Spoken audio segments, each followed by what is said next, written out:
Hi hello ಸ್ನೇಹಿತರೆ, ಎಲ್ಲರಿಗೂ ನಮಸ್ಕಾರ. ನಿಮ್ಮ ಕನ್ನಡ ಶಾಲೆ ಯೂಟ್ಯೂಬ್ ಚಾನಲ್ಗೆ ಎಲ್ಲರಿಗೂ ಸ್ವಾಗತ. ಸ್ನೇಹಿತರೆ, ಇವತ್ತು ಸಂಜೆ KPTCL ಜೂನಿಯರ್ ಇಂಜಿನಿಯರಿಂಗ್ ಸಿವಿಲ್ ಅವರದು ಒಂದು ಪ್ರೊವಿಷನಲ್ ಲಿಸ್ಟ್ ಬಿಟ್ಟಿದ್ದಾರೆ. ಅದರ ನೋಟಿಫಿಕೇಷನ್ ಡೇಟ್ ಅಂದರೆ ಇವತ್ತಿಂದ ಡೌನ್ಲೋಡ್. ತಾತ್ಕಾಲಿಕ ಆಯ್ಕೆ ಪಟ್ಟಿ ಪ್ರಕಟಣೆ ದಿನಾಂಕ ನೋಡಿದರೆ ಇವತ್ತಿಂದ ಇದೆ, 18/12/2023. ಕಿರಿಯ ಇಂಜಿನಿಯರ್ ಹುದ್ದೆಗೆ ತಾತ್ಕಾಲಿಕ ಆಯ್ಕೆ ಪಟ್ಟಿಯನ್ನು ಪ್ರಕಟಿಸುವ ಬಗ್ಗೆ. ಆಮೇಲೆ ಇನ್ನು ಎಕ್ಸಾಮ್ ಡೇಟ್ ನಡೆದಿದೆ. ಆಮೇಲೆ ಕಿರಿಯ ಹುದ್ದೆಗಳಿಗೆ ಆಯ್ಕೆ ಇರೋ ಅಭ್ಯರ್ಥಿಗಳ ತಾತ್ಕಾಲಿಕ ಆಯ್ಕೆ ಪಟ್ಟಿಯನ್ನು,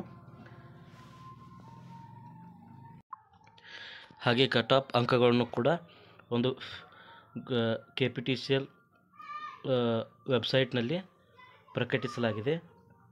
ಇದಕ್ಕೆ ಒಂದು ಏನಾದರೂ ನಿಮ್ಮದು ಅಬ್ಜೆಕ್ಷನಲ್ಲೋ ಆಕ್ಷೇಪಣೆಗಳಿದ್ದರೆ ಅದನ್ನು ನೀವು 28/12 ಒಳಗಡೆ ಸಾಯಂಕಾಲ 5:30 ಒಳಗಡೆ ನೀವು ಸಲ್ಲಿಸಬಹುದು. ನಿಗದಿತ ದಿನಾಂಕದ ನಂತರ ಸಲ್ಲಿಸಲಾಗದ ಯಾವುದೇ ಒಂದು ಅಬ್ಜೆಕ್ಷನ್ಗಳನ್ನು ಅಂದರೆ ತೆಗೆದುಕೊಳ್ಳಲಾಗುವುದಿಲ್ಲ. ಆಮೇಲೆ ಇವೆರಡು ಕಟ್ ಆಫ್ ಮತ್ತು ಪ್ರೊವಿಷನಲ್ ಸೆಲೆಕ್ಷನ್ ಲಿಸ್ಟನ್ನು ನಾನು ಟೆಲಿಗ್ರಾಮ್ ಚಾನಲ್ನಲ್ಲಿ ಹಾಕಿರ್ತೀನಿ. ಇಲ್ಲಿ ಆಯಾ ಕ್ಯಾಟಗರಿ ಒಳಗಡೆ ಸೆಲೆಕ್ಟ್ ಆಗಿರುವಂಥ ಕ್ಯಾಂಡಿಡೇಟ್ ಮತ್ತು ಅವರ ಡೇಟ್ ಆಫ್ ಬರ್ತ್, ಶೇಕಡ ಎಷ್ಟು ಅಂಕಗಳಿಗೆ ಕಟ್ ಆಫ್ ನಿಂತಿದೆ ಅಂತ ಕೂಡ ಇದೆ. ಇಲ್ಲಿ ಒಂದು ಸಾಮಾನ್ಯ general merit ex service man ಅವರ ಯಾರು ಅರ್ಹ ಅಭ್ಯರ್ಥಿಗಳು ಇರುವುದರಿಂದ, ಯಾರು ಲಭ್ಯ ಇಲ್ಲಾಗಿದ್ದರಿಂದ ಅವರ ಒಂದು ಹುದ್ದೆನ ಇಲ್ಲಿ ಸಾಮಾನ್ಯ ವರ್ಗಕ್ಕೆ ವರ್ಗಾಯಿಸಲಾಗಿದೆ ಅಂತ ಕೊಟ್ಟಿದ್ದಾರೆ. ಇದು ಇಲ್ಲಿ ತಾತ್ಕಾಲಿಕ ಆಯ್ಕೆ ಪಟ್ಟಿ ಇದೆ ನೋಡಿ.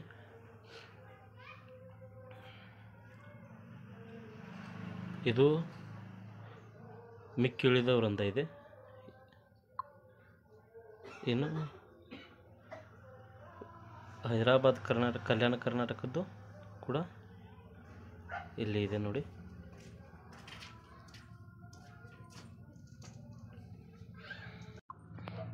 ಇದೇ ರೀತಿ ಇನ್ನೂ ಹೆಚ್ಚಿನ KPTCL ಮಾಹಿತಿಗಾಗಿ ನಮ್ಮ ಪೇಜನ್ನು, ನಮ್ಮ ಚಾನಲ್ನ ಸಬ್ಸ್ಕ್ರೈಬ್ ಮಾಡಿರಿ. ಹಾಗೆ ಟೆಲಿಗ್ರಾಮ್ ಕೂಡ ಜಾಯ್ನ್ ಆಗಿ. ಇನ್ಸ್ಟಾಗ್ರಾಮಲ್ಲಿ ಕೂಡ ಇದೆ, ಅಲ್ಲಿಯೂ ಫಾಲೋ ಮಾಡಿ.